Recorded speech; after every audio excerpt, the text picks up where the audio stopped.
से जैसे ही मैं आर्टिकल तो था ही, लोगों ने तो बोलना ही है, you have to do what you have to do. मैंने देखा रफ्तार भाई की मैनेजमेंट है ये, तो मैंने कहा मेल मिल जाए इसका, मेरे को मिल गया जितनी मुझे इंग्लिश आती थी उस टाइम के हिसाब से मैंने वैसे लिखा कि आई एम गगनदीप सिंह, उसमें 3-4 गाने अटैच करे और एक जो गाना आ रहा था वो अटैच किया और उनको भेज दिया। तो बस मैंने करना स्टार्ट किया, मैंने गाने वाने बनाए। आपको 13 साल की उम्र से क्लैरिटी थी कि मेरे को म्यूजिक में घुसना है? हाँ, कॉज हसलर मेंटालिटी तब से थी ना कि जब अराउंड आई थिंक मैं 10-11 साल का हूँ तब my mom dad got separated. तो जब ये हुआ तो उसके बाद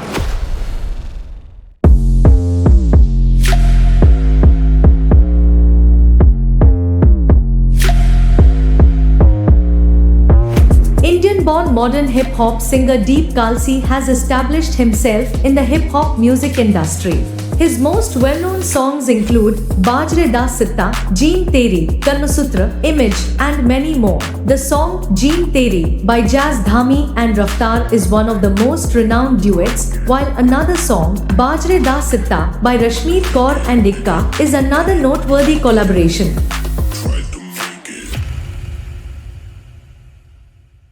अभी मैंने लास्ट गाना रिलीज किया है trust issues, called trust issues. मेरी लाइफ के एक्सपीरियंस से ही है ये भी। खादियां ने सताता ही प्यार करे ना, दिल किसे उते एतबार करे ना। खादियां ने सताता ही प्यार करे ना, दिल किसे उते एतबार करे ना। ओ देगी जानते हुए ट्रस्ट इश्यूज, मेरा टूटा नहीं दिल पर पे ने। गगनदीप पाजी, thank you so much for joining on this episode of Rahul को समझ नहीं आता। गगनदीप से लेकर के दीप कलसी का सफर, आपने यहाँ तक एक बड़ा सफर ऑलरेडी तय कर लिया, और एक तरह से ना आपने एंटरप्रेन्योरियल जर्नी की शुरुआत ही करी है अपनी, है ना।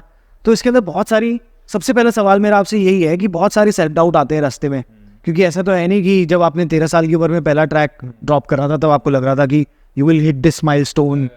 तो क्या वो सेल्फ डाउट की जर्नी थी? क्या आपके दिमाग के अंदर वो सवाल आते थे? कुछ ऐसे क्वेश्चंस, लोग भी कुछ कमेंट्स कर देते हैं कई बार, you know, it hits you, confidence खत्म हो जाता है।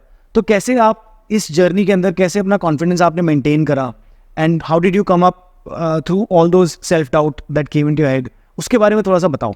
मैं एक तो स्टार्टिंग से जैसे ही मैं आर्टिकल तो था ही, हाँ, कि हाँ कुछ करना है तो करना है। एक दिमाग में बैठा लिया था कि I have to do this, तो I have to do this.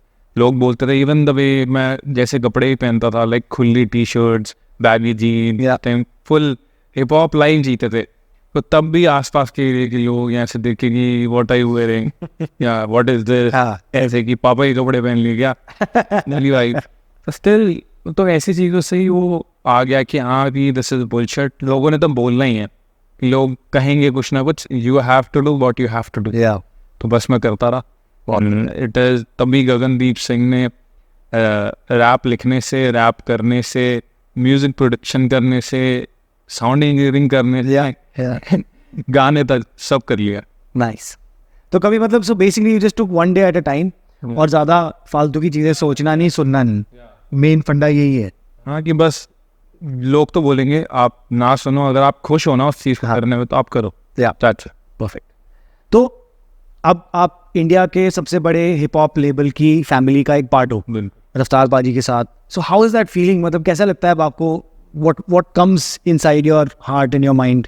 यार बहुत अच्छा लगता है भाई। लाइक मतलब कभी सोचा नहीं था कि हाँ ये सब भी अचीव हो पाएगा। मतलब मेरे माइंड में कभी ऐसे था नहीं कि ये भी करूँगा वो भी करूँगा।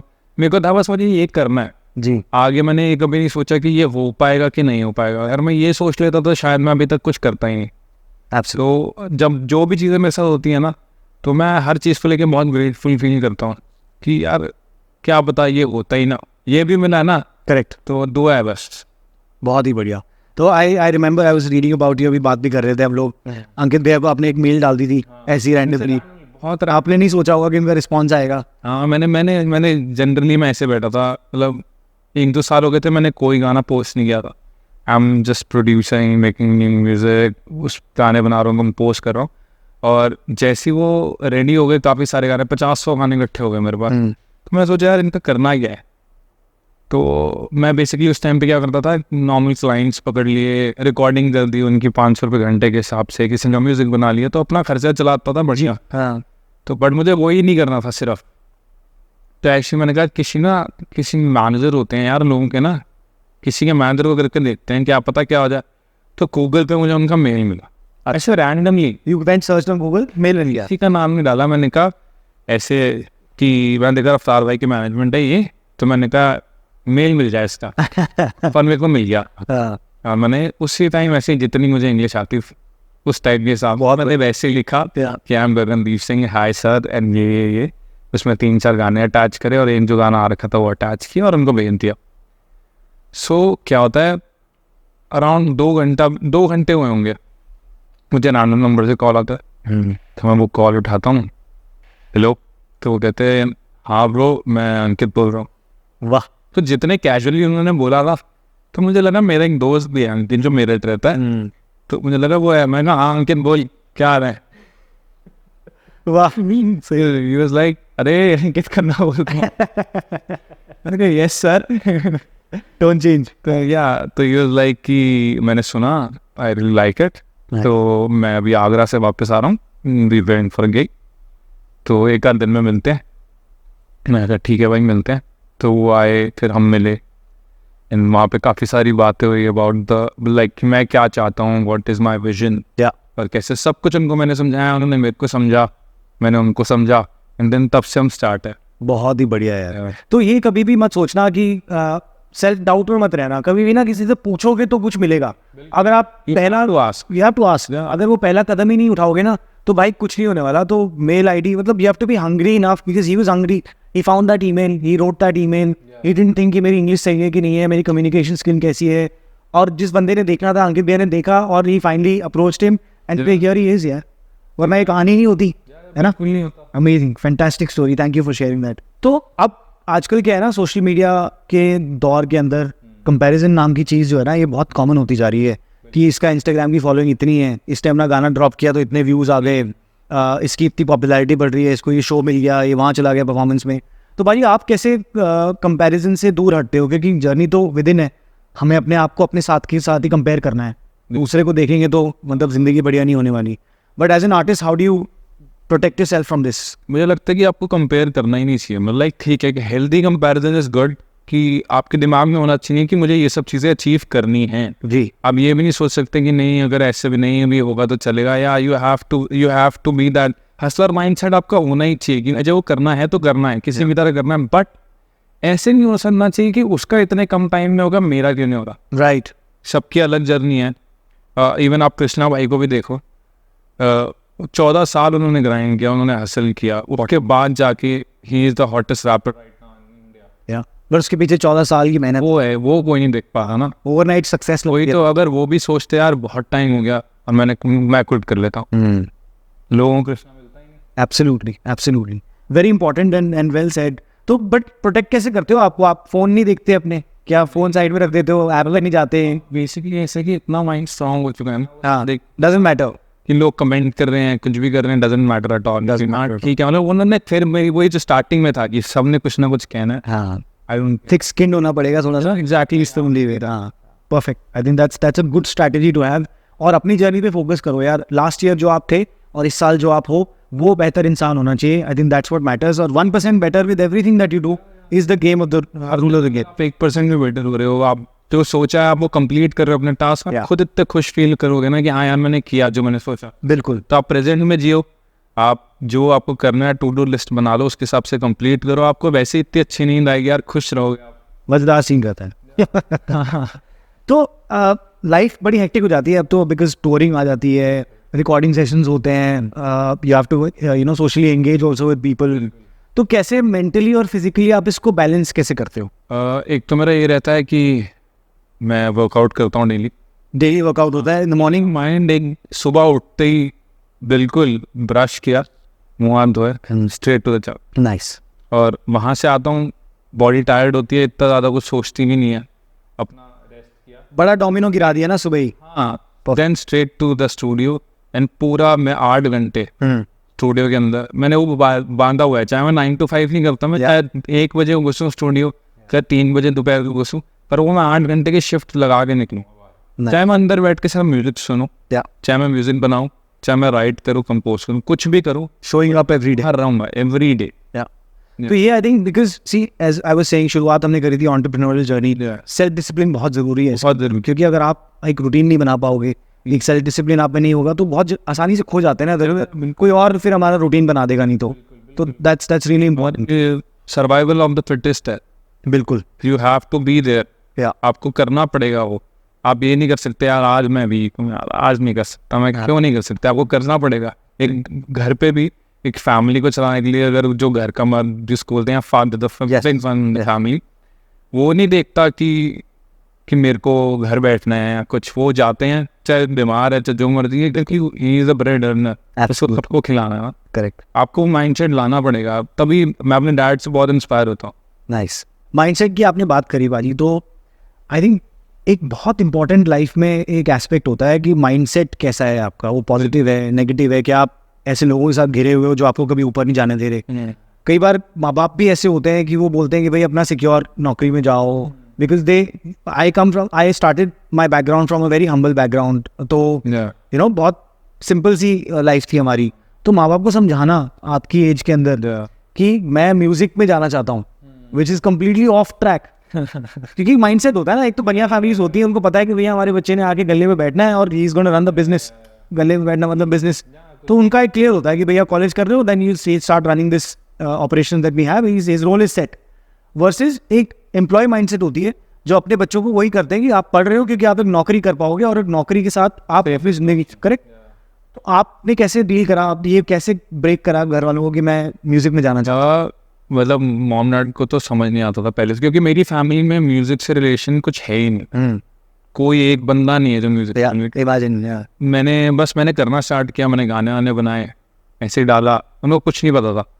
फिर उन्होंने सुना ये वो, पापा वाज लाइक कि हाँ चल ठीक है तेरा जो मन कर रहा है करता रहे, खुश रहे। एंड मम्मी को होता था कि नहीं सेफ साइड रख, थोड़ा ऐसे कर, इसको अच्छा तेरा मन करता है इसको साइड बाय साइड कर, बट एटलीस्ट ऐसी चीज़ कर, पढ़ाई अच्छे से कर कि एक जॉब मिल जाए ऐसे जो उसके साथ में म्यूजिक। करेक्ट। तो बट मैं वही अड़ियल डिमांड नहीं करना है तो करना है, अपने टर्म्स पे करना है, बस अपने टर्म्स पे करता रहा। बहुत बढ़िया। I think so will power is very important. अरे ये इंडिया की ना माएँ घर वालों इन सबको तभी समझ आता जब पैसे आने शुरू हो जाए ना, बस सब कि हाँ यार बढ़िया ही कर रहा है। बिल्कुल। और इसको ना तोड़ना बड़ा मुश्किल हो जाता है, स्पेशली मिडिल क्लास फैमिली के अंदर, क्योंकि आपकी अपब्रिंगिंग ऐसी होती है कि समझ ही नहीं आता कि ये सही तरीका है कि नहीं है। बिल्कुल। दिशा नहीं पता होती क्योंकि किसी और ने करा नहीं है, एग्जाम्पल नहीं है कोई दिखाने के लिए, और नया जैसे करियर पाथ आपने सोच लिया जो बिल्कुल अनकन्वेंशनल है तो हंगामा हो जाता है, फिर तो लड़ाई हो जाती है। बट या दैट्स वन वे कि आप लगे रहो, अगर आपको क्लैरिटी है कि आपको क्या करना है, गेट स्टार्टेड। आप 13 साल के थे जब आपने पहला अपना सॉन्ग ड्रॉप किया था, राइट? 13 साल की उम्र में तो मुझे आइडिया नहीं था, मैं तो MBA करी थी, इंजीनियरिंग करी थी जो मैं आपको बता रहा था, फिर जॉब पे निकल गया था, बॉम्बे पहुंच गया था, फिर सोचा कि करना क्या है, क्योंकि यार वो माइंडसेट ही नहीं था ना, और एक्सपोजर भी नहीं था, अवेयरनेस भी नहीं थी। अब धीरे धीरे जैसे शुरुआत करी, when I was in Bombay, अकेले घर से बाहर निकल के चीज़ें सीखने लगे तो पता चला अच्छा ये भी होता है, this is also an option. Music में इंटरेस्ट था तो सनबर्न में चले गए, वहाँ से एक और चीज़ पकड़ ली, फिर लॉकडाउन आया तो ई-कॉमर्स में घुस गए, फिर कंटेंट में आ गए, तो जर्नी अलग अलग चीज़ों से सीखते रहे, वो पहुँच गए। पर आपको 13 साल की उम्र से क्लैरिटी थी कि मेरे को म्यूजिक में घुसना है। हाँ, बिकॉज हसलर मेंटालिटी तब से थी ना। बेसिकली क्या हुआ था कि जब अराउंड आई थिंक मैं 10-11 साल का हूँ, तब my mom dad got separated. तो जब ये हुआ तो उसके बाद लॉट ऑफ टाइम मैं अकेला स्पेंड करता हूँ, तो मेरे पास सोचने के लिए बहुत चीज़ें राइट। तो जब वो सोचने के लिए थी, मैं म्यूजिक वैसे सुन रहा था, मेरे को दोस्त वैसे मिले उस टाइम, सब हिप हॉप से रिलेटेड थे, कोई ग्राफिटी बनाता था, कोई BMX पे स्टंट करता था। नाइस। तो मैंने स्टंट भी करे हैं BMX पे, मैंने नीबाइंग भी करी है थोड़ी। और मतलब वही कि हम घर से उस उम्र में दूर जा रहे हैं हम साइकिल चला के, और वहाँ पर अपना हासिल वसूल कर रहे हैं, कुछ ना कुछ कर रहे हैं, फिर वापस आ रहे रात को, कि घर से इतना कुछ मतलब है नहीं कि हाँ ज़्यादा पूछताछ नहीं हो रही क्या हो रहा है, तो अपने हिसाब से सब कुछ। हाँ, बट बैलेंस करना बहुत ज़रूरी है, which I think is very nice that you did that. Perfect. फिर पर्सनल केयर की बात करते हैं बाजी, बिकॉज एनवायरमेंटली में जो सोच हमारी थी ना कि personal care it starts with mental fitness, then your physical fitness, फिर आपकी डाइट और न्यूट्रिशन, पानी कितना पीते हो आप, स्लीप क्वालिटी कैसी है, ये 5 मेन पिलर्स हैं लाइफ के। तो इन 5 पिलर्स के ऊपर थोड़ा बताओ, स्टार्टिंग विद मेंटल फिटनेस के लिए आप क्या करते हो? मेंटल फिटनेस के लिए करता हूँ, पहले तो सबसे पहले जिम जाता हूँ जी। उससे फिजिकल तो होती है, बट आपका माइंड भी ना बहुत स्ट्रांग हो जाता है, शार्प हो जाता है। बिल्कुल, आप अपने आप को पुश करते हो कि हाँ मुझे वेट उठाना है या मुझे ये करना है, वो डेडिकेशन आ रही है, तो ऑब्वियसली आप अपना माइंड भी स्ट्रांग कर रहे हो। करेक्ट।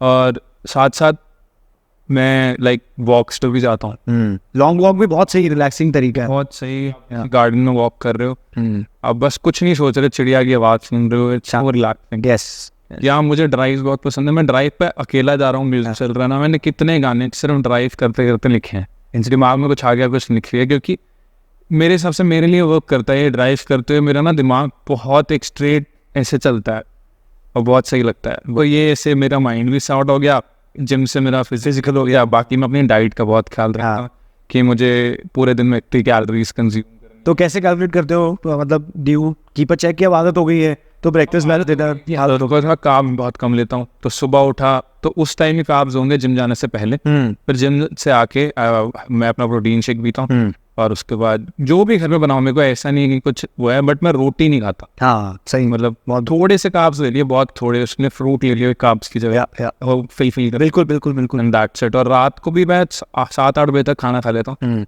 एंड उसके बाद अगले दिन 12-1 बजे। और स्टूडियो में अगर लेट हो रहा होता है तो भी फिर कुछ नहीं खाते हो? नहीं। और पानी, of course hydration is hydration, अगर मैं पानी ढंग से पीता रहता हूँ तो मुझे भूख नहीं लगती। That's one way to kill your hunger. ये मैंने रियलाइज करा था कि भैया जब एकदम बहुत भूख लगे तो थोड़ा पानी ज़्यादा पिया, that helps a lot. And sleep is I think very important to keep you in good shape. 7-8 घंटे। मैंने बोला कि मैं कभी 1 बजे स्टूडियो जा रहा हूँ, कभी 3 बजे जा रहा हूँ। स्लीप पूरी हुई पूरे 8-9 घंटे हाँ, जिम गया, उसके बाद स्टूडियो। बहुत बढ़िया। I think these are very important foundational pillars. Perfect, thank you for sharing this. अब आप बीच में बता रहे थे कि आप फ्लो स्टेट में आते हो वॉक करते हुए या गाड़ी सुनते हुए, क्योंकि आई थिंक क्रिएटिव प्रोसेस के अंदर कोई भी तरीका, मतलब आप जिंदगी में चाहे गाने लिख रहे हो, चाहे आप मूवी के बारे में सोच रहे हो, चाहे आप कंटेंट बना रहे हो, इवन अपनी जो रोजमर्रा के काम कर रहे हो, फ्लो स्टेट में आ जाता है बंदा। तो वो कैसे पहुंचते हो आप? मतलब how do you feel it कि मैं अब इस जगह आ गया हूँ, things are flowing? Is there a way, a phenomena that you follow? यार मेरे साथ ऐसा है कि मैं ना अब एक बंदे को, इंसान को आदत पड़ जाती है रीडू करते हैं हर चीज़। एक चीज़ को हम बार बार करते हैं, आपको आदत पड़ जाती है। अब मैंने आदत अपनी ऐसी डाली कि मुझे रोज स्टूडियो जाके बैठना है। तो जैसे ही मैं स्टूडियो के अंदर घुस जाता हूँ, कुछ म्यूजिक भी प्ले करा, ऑटोमेटिकली उसमें स्टेट अप पहुँच जाता हूँ, क्योंकि मेरे माइंड को आदत हो चुकी है राइट कि हाँ यहाँ इस कमरे में आना, डेडिकेटेड जगह है, वो चालू करना पड़ेगा। करेक्ट, तो वो ऑटोमेटिकली हो जाता है मेरे साथ। सही है। सो आई थिंक फ्लो स्टेट ढूंढना एक बहुत इंपॉर्टेंट चीज़ है कि आपको वो जगह के साथ एसोसिएटेड हो, या वो एक एक्टिविटी जैसे वॉक हो गई, कहीं भी हो सकती है, it could be anywhere, but it's important you find your flow state, क्योंकि उसके अंदर आपका बेस्ट क्रिएटिव आउटपुट निकलता है यूजुअली। तो पाजी, जैसे अब hip hop is on the rise and we seen the last 2-3 years बहुत एक अंदर से अलग अलग लैंग्वेजेस में रीजनल आवाज़ें निकल रही हैं, and very cool stuff that's coming out. तो हर एक आवाज़ के साथ एक कहानी जुड़ी हुई है, and I think that's what hip hop is about, right? Expressing yourself. तो आप जब अपने गाने लिखते हो, अपनी कहानियाँ लिखते हो, तो क्या इंस्पिरेशन होती है आपके लिए? मतलब रोज़मर्रा की ज़िंदगी होती है, जो मैंने फील किया है, जो मैंने देखा अपनी आंखों के सामने, सिर्फ वही लिखता हूँ मैं। Hip hop is all about that. अगर आप कुछ फेक करके लिख रहे हो और आप रिप्रेजेंट नहीं कर सकते, वो आप कैरी नहीं करके चल रहे हो उस चीज़ पे, इट इज़ नॉट। लोगों को भी पता है, लोग आपको सुनेंगे। आई थिंक ओरिजिनलिटी और ऑथेंटिसिटी से ज़्यादा, मतलब that is the most important. लोग आप रिलेट करेंगे जितना, उतना लोग सुनेंगे। इट्स नॉट फॉर अगर मासेस में नहीं, बट एक ग्रुप ऑफ ऑडियंस की, हाँ यार इसने ये बात बोली और लोगों को दिखना चाहिए। जैसे अब MC स्टैन है, अगर वो वैसी बातें करता है ना, तो वो वैसे जीता भी है। इट्स नॉट लाइक वो गाने में एक पर्सनालिटी है। Authenticity plays a big role, and this authenticity part ये हर चीज़ में ज़िंदगी में आई थिंक अप्लाई करता है। चाहे आप कंटेंट क्रिएट कर रहे हो, चाहे आप अपनी ज़िंदगी के अंदर किसी भी क्रिएटिव प्रोसेस को फॉलो कर रहे हो, be authentic, because that is what people respect and they will connect with you for that. So I think एक नेक्स्ट क्वेश्चन मेरा जो है वो पॉजिटिव माइंडसेट को लेकर के है, क्योंकि कई बार ऐसे इंसिडेंट्स हो जाते हैं, कुछ ऐसी चीज़ें आ गई जो आपको मतलब एक थोड़ा सा नेगेटिव डायरेक्शन में ले जाते हैं। So how do you bring yourself back and centre yourself कि okay I am back? I think इस चीज़ में आपके साथ जो लोग हैं वो बहुत मैटर करते हैं, कि आपके आसपास जो लोग हैं वो इसी सर्कल में या एक बबल में फंसे हुए हैं कि आपको भी उसी में डाल के रखा हुआ है, या वो आपको राइट पाथ दिखा रहे हैं, आपको निकाल रहे हैं वहाँ से। तो मेरे साथ लकीली ऐसे कितने सारे लोग हैं जिनके साथ मैं सारी चीज़ें शेयर कर सकता हूँ, एंड वो मुझे राइट पाथ दिखा सकते हैं। तो I am lucky enough to have those people around me. Nice. So is it your friends, your family, parents, friends, family? तो अच्छा, एक मतलब आपने एक सराउंड बेस बना रखा है अपने आसपास। और वो हैं, उनके साथ बात करी है, सो दिल हल्का कर लिया। Correct. और इन्हें अगर मेरे साथ कितनी बार होता है कि कई चीज़ मैंने सोची है, मैंने बहुत छोटे नज़रिए से सोची है, तो किसी मेरे दोस्त ने मुझे उसी का एक बिग नज़रिया दे दिया कि यार ऐसे तो सोच के देख। करेक्ट। फिर मैं वैसे सोचा रहा हूँ, मेरे अंदर ना एक्सेप्टेंस है कि हाँ यार, ये नहीं कहूँगा कि मैंने सोचा वही सही है, अगर उसने सोचा तो वो भी सही है। बिल्कुल। तो कई बार मेरे को ऐसी चीज़ें निकल के आ जाती हैं उससे कि यार हाँ, this is the right way, तो ऑटोमेटिकली चीज़ें ठीक हो जाती हैं मेरे लिए। और ये फेम का ना कोई रूल बुक नहीं बनाया किसी ने, है ना, किसी ने ऐसा लिख के नहीं दिया कि ये एक्सपीरियंस करोगे आप, you will go through this, यहाँ पे इस पॉइंट पे ये करना है आपको, अगर ऐसा होगा तो आपको ऐसे रिएक्ट करना है। How are you managing it now, because now you are seeing that growth coming in front of you, and I think I definitely vouch for you to become one of the biggest superstars in the coming future. तो क्या कैसे manage कर रहे हो आप, जैसे success मिल रही है आपको, कुछ अलग चेंज आ रहा है जिंदगी के अंदर, how do keep yourself humble तो वही, इसमें भी लोगों का बहुत इफेक्ट है कि जो मेरे साथ लोग हैं वो मुझे बहुत हम्बल और बात में कि हाँ रियलिटी चेक देते रहते हैं साथ के साथ, हाँ वो है। बाकी मेरे दादा दादी की वजह से मैं बहुत स्टार्टिंग से हम्बल था, उन्होंने मेरे को काफ़ी चीज़ें सिखाई, the real values of life and everything. So उनकी वजह से मैं काफ़ी हम्बल रहता हूँ। जिस दिन मुझे ऐसा होता भी है ना यार कि थोड़ी सी ईगो आ रही है, तो मैंने ना ये लॉकेट पहना हुआ है दादा दी, नाइस, ये मैं हमेशा पहन के रखता हूँ, तो I see it and I get on the path, right path again. बहुत बढ़िया। हाँ, और मेरे से राह नहीं आता वो ईगोइस्टिक ना, हाँ है एक, क्या बोलते हैं उसको, ईगो और ऑफेंसिव, मतलब एक तरह से जो हो जाता है उसमें एक थिन लाइन हो जाती है, थिन लाइन होती है, राइट। हाँ, प्राइड और ईगो पकड़ लो, प्राइड और ईगो को पकड़ लो, है, बट ईगो नहीं। परफेक्ट। आई थिंक ये this is a very important balance also, है ना। लाइफ में ना एक कोच, एक मेंटोर की काफ़ी ज़रूरत होती है, पर कई लोग रियलाइज़ नहीं करते, उनको शर्म आती है पूछने में लोगों से, या किसी बंदे को एस्पिरेशन है कि मैं इससे बात कर सकता हूँ, जिस फील्ड में आप काम कर रहे हो ना, उस फील्ड के लिए स्पेसिफिकली। तो आई एम श्योर आपने भी मेंटोर ढूंढे और आपको वो मिले क्योंकि आपने पूछा। तो वो कौन से ऐसे मेंटोर्स थे जिन्होंने आपको सिखाया, और अगर किसी बंदे को मेंटोरशिप चाहिए लाइफ में तो वो कैसे अप्रोच कर सकता है, तो इसके बारे में बताओ। बस you have to ask, like आप अगर भगवान के दर पे भी जाते हो तो वहाँ पे भी आप मांगते हो, या आप वहाँ नहीं सोचते कि मैं छोटा हो गया मांग। बिल्कुल है ना, बिल्कुल। अब वैसे ही you have to ask for everything in this world. अब कोई ज़्यादा से ज़्यादा मना कर देगा, और इससे ज़्यादा तो कुछ नहीं होगा, आपकी लाइफ तो नहीं खत्म हो रही, आप दूसरी चीज़ कर सकते हो साथ के साथ, टाइम वेस्ट भी नहीं होगा आपका। तो यही सेम चीज़ स्टार्टिंग से रही। मेरे को कितने लोग मिले, इवन बीट फैक्ट्री में कई लोग थे मेरे से छोटी उम्र के भी थे, अगर वो कुछ सिखा रहे होते ना कि हाँ ये है, मैं साथ के साथ सीखने लग जाता था कि हाँ यार ये देखा और ये सही समझा रहा है। मुझे ये नहीं है कि वो मेरे से छोटा है या कुछ है। ऐसे ही जब मैंने अंकित भाई को मेल किया, उसके बाद वो मिले, उन्होंने मुझे कितनी चीज़ें समझाई, उन्होंने मुझे ग्रूम किया बेसिकली। उस टाइम मैं बहुत छोटा था, तो वो उन्होंने ग्रूम किया। रफ्तार भाई मिले, उनसे कितनी चीज़ें सीखने को मिली, स्टूडियो में ऐसे होता है, लोगों से मिलते हैं तो कैसे बात करते हैं, एवरीथिंग अबाउट इन जनरल, जैसे हम कैसे रहते हो, नॉट जस्ट म्यूजिक। हमारा सबका एक ऐसा रिलेशनशिप है, इट्स नॉट जस्ट म्यूजिक। बिल्कुल इन जनरली लाइफ में भी हम एक दूसरे के साथ खड़े रहते हैं, राइट। तो वो सब चीज़ें, वो वैल्यूज़, वो जहाँ से मुझे मिलती गई मैं सीखता गया। तो यही है कि you have to ask, and आपको सीखना ज़रूरी है। आप हर डोंट स्टॉप लर्निंग, या लर्न करना ही करना है। ज़्यादातर यही होता है ना, जैसे स्कूल कॉलेज खत्म होता है, लोग अपनी किताबें फेंक देते हैं कि यार बस हो गया अभी, and that's when I think they get tunnel vision हो जाती है कि अगर अकाउंट्स में कोई बंदा आ गया तो वो सारा दिन फाइनेंस अकाउंट से सोचता रहता है, बाकी चीज़ें दिखता ही नहीं है। फिर वो बाद में 30, 35, 40 साल की उम्र में आके मिड लाइफ क्राइसिस आता है कि यार अब क्या करूँ। आपको सीखना तभी तो ज़रूरी है कि आपको दुनिया के बारे में पता हो कि क्या, सिर्फ एक चीज़ ही नहीं। अगर म्यूज़िक फील्ड है, मैं सिर्फ म्यूज़िक के नहीं करता तो इट डजेंट मैटर भाई, मेरे को पूरी ज़िंदगी भी जीनी है। मैं एक टाइम तक म्यूज़िक करूँगा, जब तक लाइक 60, 50 जो भी कोई फिगर ले लिया, करेक्ट। बट उसके अलावा मेरी लाइफ है, मुझे अपनी फैमिली भी देखनी है, मुझे अपने फ्रेंड्स भी देखने हैं। हाँ, बैलेंस ज़रूरी है। बैलेंस ज़रूरी है। उसके लिए आपको सीखना भी तो पड़ेगा। आप सिर्फ एक चीज़ में घुस के सब चीज़ें ख़राब नहीं कर सकते ना। Absolutely. When I was working with Sunburn ना पाजी, तो I was telling you about this Avicii वाला incident तब हुआ था. It was so unfortunate that young brilliant mind and you know such a great artist, we lost him because he decided कि मैं अपनी ज़िंदगी ख़त्म कर रहा हूँ, अब मेरे को पर्पस नहीं दिख रहा। क्योंकि आपने बेस्ट क्लब्स में प्ले कर लिया, आपने बेस्ट फेस्टिवल्स में प्ले कर लिया, आपके पास प्राइवेट जेट्स हैं, आप बेस्ट मैंशन में रह रहे हो, आपकी गर्लफ्रेंड दुनिया की सबसे हॉटेस्ट लड़की है, you know you've got everything that you could think of सब माउंट एवरेस्ट क्लाइम कर लिए, हाँ। अब उसके बाद कोई माउंट एवरेस्ट बचा ही नहीं है, तो इसलिए अब पर्पस नज़र नहीं आता तो बंदा अपने आप को किसी ना किसी चीज़ के अंदर ड्रेन कर देता है और फिर वो मेंटल शक्ति खत्म हो जाती है ना, कुछ दिखता ही नहीं आगे।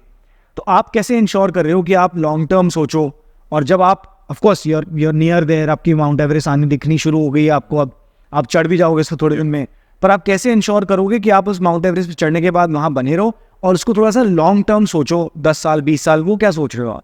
एक तो सस्टेनेबिलिटी के लिए ही फोकस करना चाहिए, बिकॉज कितने आर्टिस्ट आपने देखे होंगे कि जो एकदम ग्रो करते हैं ना, एकदम नीचे आ जाते हैं, बिकॉज उन्होंने कभी सोचा ही नहीं कि कैसे अगर मेरे को मिल गई चल तो मैं उस पर खेलूँगा कैसे, उस पाथ पे जाऊँगा कैसे।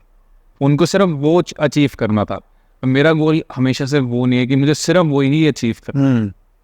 मेरा बड़ा अलग माइंडसेट है कि I have to sustain in this game. तभी मैं सिर्फ एक चीज़ पे नहीं अड़ा, मैं सिर्फ लिख भी सकता था, हाँ। मैं सिर्फ गा भी सकता था, सिर्फ रैप कर लेता, पर मैंने म्यूज़िक प्रोडक्शन भी सीखी कि हाँ मैं म्यूज़िक, मेरे सामने जो भी आएगा ना, हसर माइंडसेट कि जो आएगा मैं कर लूँगा। बिल्कुल, ये दिख रहा है, हाँ ये भी कर लूँगा, वो दिख रहा है वो भी कर लूँगा। मैं तो वीडियो एडिटिंग भी सीख रहा हूँ।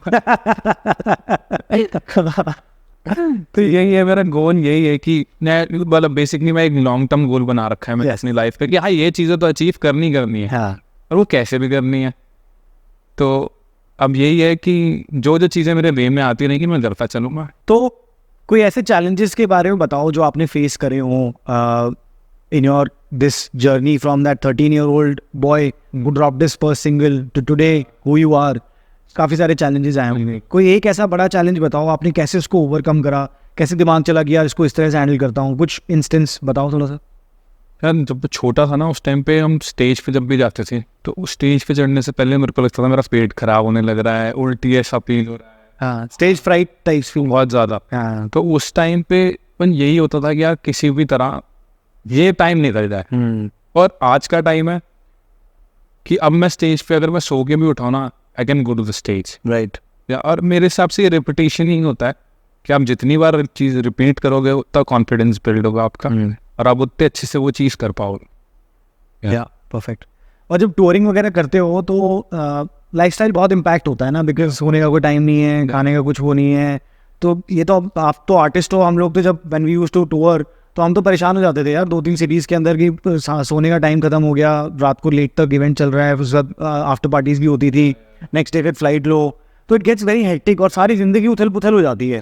तो इसके अंदर अगर कहीं ना कहीं रूटीन अगर कोई बंदा ढूंढ ले कि भैया मेरे को यही चीज़ें करनी है, व्हेनेवर आई लैंड समवेयर, या उस दिन शुरुआत हो रही है तो मैं वर्कआउट का टाइम निकाल लूँ, खाना मेरे इस तरह से सॉर्ट रहे, तो वो कैसे मैनेज करते हो आप? ये बेसिकली मेरे साथ यही रहता है कि जब मैं टूर पे हूँ तो काफ़ी डाइट ख़राब होती है, बट स्टिल मैं कोशिश करता हूँ कि मैं जिम जाऊँ, ऊपर से स्टेज पे वर्कआउट हो ही जाता है, कार्डियो हो जाता है बहुत बड़ी, फुल पावर। बट स्टिल मैं इतनी आवाज़ निकलती होगी, अब वो जितना गाते हो उसके अंदर कितनी कैलोरीज बर्न होती है इसका कोई आइडिया ही नहीं है लोगों को। गाना इवन हम कूदते हैं स्टेज, एग्जैक्टली कुछ करते हैं यार, तो कम से कम 500-600-700 कैलोरीज तो बन ज़्यादा क्या पता ज़्यादा होती है। हाँ। तो बस ये है कि हाँ उसके बाद एक अच्छा मील लेता हूँ मैं, उससे पहले तो मैं स्ट्रेट वैसे डे में रहता हूँ कि हाँ ये जैसे मेरी डाइट चल रही है वैसी same like that, and gym जाऊँगा। प्लस अगर फ्लाइट्स भी हैं तो मैं कोशिश करूँगा फ्लाइट हाँ, फिर वो अपसेटिंग हो जाता है कहीं। एग्जैक्टली। चलो, thank you for sharing these very important. So Deepa ji, इतने सारे आपके फैंस हैं जिनके लिए शायद आप रोल मॉडल हो, and they look up to you, है ना, and maybe they aspire to become like you one fine day. So in this journey आप उनको अगर इंस्पायर कर सकते हो, उनके लिए कुछ एडवाइस दे सकते हो कि how can they achieve what you have been able to accomplish in your life, तो कुछ 2 या 3 ऐसी टिप्स जो आप उनको देना चाहते हो वो क्या होंगी? एक तो ये है कि आपको डेडिकेटेडली काम करना पड़ेगा, काम तो करना ही पड़ेगा, चाहे वो हार्ड वर्क करो चाहे स्मार्ट वर्क करो, you have to do it. कुछ अचीव करना है, एक चाहे विजन बोर्ड बना लो कि ये मुझे अचीव करना है इस साल में, आप उसको रोज़ देखो, आप उसकी तरफ काम करो तो सही। कई लोग सिर्फ सोचते हैं बट करते हैं, you have to do that. आप करोगे नहीं तो आपको वो अचीव ही नहीं कर सकते ना, आप you have to step forward, या आप स्टिल नहीं रह सकते। बिल्कुल, वो एक डेड बह जाएगी। यू हैव टू वॉक, आपको अगर नदी पार करनी यू हैव टू वॉक, गीला भी होना पड़ेगा। बिल्कुल। विजन बोर्ड की आपने बात की, आप बनाते हो vision board, do you believe in it? जिसके ऊपर मैं लिखता हूँ कि इस साल ये चीज़ें करूँगा मैं। हर साल का एक अलग होता है वेरी नाइस। और अलग तरीके से होता है। जैसे पिछले साल मैंने फोकस मेजरली म्यूजिक प्रोडक्शन पे किया था, इस साल मैं मेजरली सिंगर्स अपने as a writer and singer कर रहा हूँ। तो मेरा वो विजन बोर्ड वैसे ही रहता है और उसी के हिसाब से इस साल मैंने कम से कम 25-30 गाने डाल देने हैं। Very nice, very nice. ये बहुत सही बात आपने करी है। पता है विजन बोर्ड और लाइफ में अगर आपको पता नहीं ना आप कहाँ जा रहे हो तो आप कहीं जाओगे नहीं। आप घर से निकले हो अपनी गाड़ी लेकर के और आपको नहीं पता कि आप जयपुर जा रहे हो कि गोवा जा रहे हो कि चंडीगढ़ जा रहे हो, तो आप कहीं भी जाओगे वापस घर आ जाओगे। बिल्कुल। यही लाइफ में अप्लाई करता है कि अगर आपका कोई गोल नहीं है जिस दिशा में आप बढ़ रहे हो तो यू विल नेवर नो, फिर जिंदगी ड्राइव कर रही है, आप किसी और की ड्रीम और विजन के अंदर हेल्प कर रहे हो। Exactly. Very important. I think what you've shared is I think one of the most valuable piece of advice कि work on your vision, have a goal, चाहे वो आपका 10 साल का गोल हो, चाहे 5 साल का हो, चाहे 1 साल का हो, जरूरी नहीं है, होना चाहिए। होना चाहिए। Have to, आपके दिमाग में होना चाहिए कि ये चीज़ मुझे करनी ही करनी। या और मैंने साइंटिफिक स्टडी के हिसाब से मतलब 3 चीज़ें जो अगर आप साल के अंदर फोकस कर सकते हो, क्योंकि हमारी ह्यूमन ब्रेन के अंदर 3 things at a time handle करने की कैपेसिटी होती है, ऐसा मतलब साइंस ने प्रूव करा है। तो if you have 3 things that really helps you in focusing on those 3 things for the entire year, that will make. और दूसरी एक मतलब फिलॉसफी ये कहती है कि जब आप कुछ मांगते हो यूनिवर्स से तो आपको ज़रूर मिलता है, but you have to be consistently committed. से करना पड़ेगा, वो जो डेडिकेशन चाहिए आपको, वो कमिट करना पड़ेगा कि मैं सुबह ये चीज़ करूँगा और आज तक ये चीज़ करूँगा तो करूँगा। यस, कोई इसमें वो नहीं हो सकता कि यार ऐसे नहीं हो पाई, मेरे से वैसे नहीं हो पाई, करेक्ट। तो फिर ऐसे जो अचीव करनी है वो भी ऐसे ही नहीं हो पाएगी। Yes yes, thank you. I think ये दीप सर ने जो बताया है अभी, ये लास्ट वाला जो टिप स्पेशली, इसके ऊपर अगर आप अकेले अपना form your vision board, work on your goals and consistently keep consistently working on it with a discipline in yourself, that's the key. ठीक है, तो दीपा जी लास्ट में मेरी एक रिक्वेस्ट होगी, आपके जो इतने सारे फैंस हैं, 2-4 लाइंस किसी अपने फेवरेट ट्रैक की सुना दो बस। अभी मैंने लास्ट गाना रिलीज किया है, trust issues, called trust issues. मेरी लाइफ के एक्सपीरियंस से ही है ये भी, तो उसकी कुछ लाइन। खादियां ने सट्टा ताही प्यार करे ना, दिल किसे उत्ते एतबार करे ना, ओ देगी जांदे होए ट्रस्ट इश्यूज, मेरा टुटा नहीं दिल पर पए ने Bruce. Nice, thank you so much. Thank you brother for taking time out and joining us on this episode of Rahul को समझ नहीं आता। Thank you. आज राहुल को बहुत सारी चीज़ें समझ में आई हैं और आपकी ज़िंदगी के बारे में कुछ ऐसी चीज़ें समझने को मिली हैं जो शायद आपने पहले नहीं शेयर करी होंगी। Thanks a lot guys. तो ये था आज का एपिसोड ऑफ राहुल को समझ नहीं आता with the one and only Deep Kalsi. And अगले हफ्ते फिर मिलेंगे एक नए गेस्ट के साथ, एक नई इंस्पिरेशन के साथ। Until then remember, life is more fun when you are at the top of your game.